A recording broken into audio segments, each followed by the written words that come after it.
And welcome back to Markets Africa. We go to London now, where Karina looks at the outcomes of the G8 summit, which ended yesterday in Japan. International racism, that's what Robert Mugabe's government called the G8's threat of more sanctions on Zimbabwe.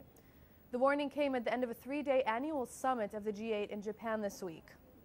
As leaders from the world's 8 wealthiest nations wrapped their meeting, they set a 5-year deadline to provide $60 billion in aid to Africa. This after intense criticism over their failure to deliver on aid promises made 3 years ago. The G8 managed to also cobble together a vague deal on climate change that failed to win over developing countries. All this in addition to trade talks, the food crisis, and oil prices. For analysis on this year's summit, I'm joined by Simon Maxwell, Director of the UK's Overseas Development Institute, ODI. Simon, thank you so much for being with us on CNBC Africa. Nice to see you. First off, let me ask you, this year's G8 summit, success or failure?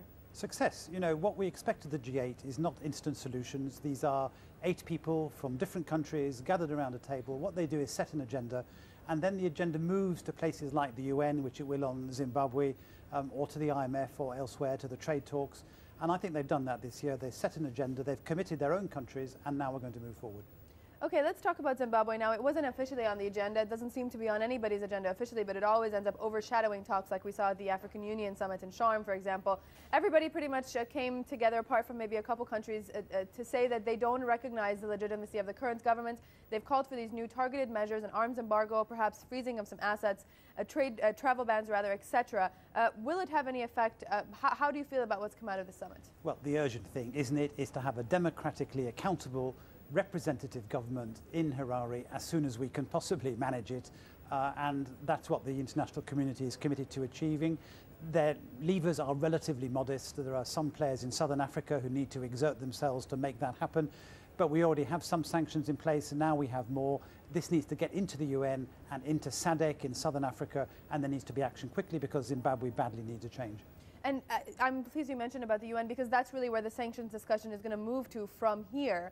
How do you see that discussion playing out at the Security Council? Well, what we have to hope is that all the countries on the Security Council, including some of the powers who haven't always been willing to criticise Zimbabwe in public, will now come out and say there has to be a democratic representative government in Zimbabwe, and we will do everything we can to make it happen. In the end, though, you know, what has to happen is inside Zimbabwe, supported from outside. We need to make sure that voices are heard in that country. Okay, well, let's talk about aid. Now, that was obviously on the agenda, and in fact, the first day of the G8 meeting, there was a number of African leaders who attended a special session on Africa. Now, we heard in Gleneagles that we were supposed to double the aid by 2015. We heard last month from the Africa Progress Panel that there's a $40 billion shortfall. Now, we're told that there's going to be $60 billion additionally spent in Africa. Explain the numbers to us. Where do we stand now? Gleneagles was a great triumph for Tony Blair and for the G8 because they committed to double aid to Africa actually by 2010, not by 2015. This year's summit, I think, was about holding feet to the fire because there has been a lot of backsliding. Now, they've made promises. They've made promises before. We need to see whether they'll keep them. And some of the countries in that group have a mountain to climb if they're going to make sure that the aid is delivered. That includes Germany, it includes France, it includes especially Italy. And Japan, which although they've doubled aid to Africa, still has only 0.17% of GNP as aid overall. Now, will they deliver it? Well, some of those leaders will still be in power in 2010. They're going to be very red-faced if they haven't. So I think this is one more step along that road of international accountability. Yeah, I'm pleased you mentioned Japan because, in fact, it's one of the few countries that has actually delivered on its promises. And as you said, it's said that it's going to double its aid. But some people have said that the amount that it had initially pledged was actually a lot smaller compared to the other countries. So really, the fact that it delivered on its promises isn't really that big of a deal. Well, I think, you know, if I was a leader at the G8, I might well be tempted to make a modest promise and keep it rather than make an over-ambitious promise and fail to keep it. That's good politics. Japan, though, has got some very interesting and innovative things going on in aid. They led on the whole formulation of human security. They've been good on infrastructure. They've been good on industrial development.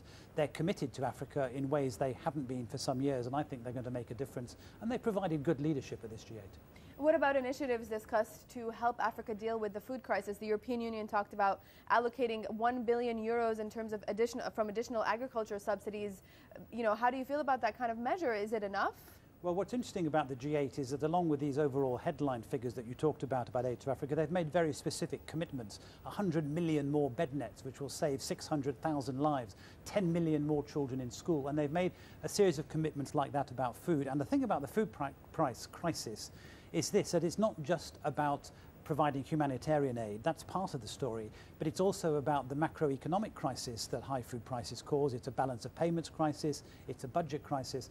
And here's an interesting thing. Do you know that in the poorest 20 countries in the world, food accounts for 40% of the consumer price index? These price rises that people are facing pose a serious threat, not only to growth, but to livelihoods, to nutrition, sometimes to life. So we need a very wide-ranging package. The UN is running that, and the UN has got a task force. The G8 is committed to support it.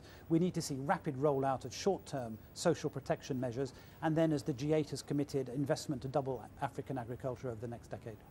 Well, that's all for this edition of Markets Africa. Join us again tomorrow night at 8 p.m. here on CNBC Africa. Good night.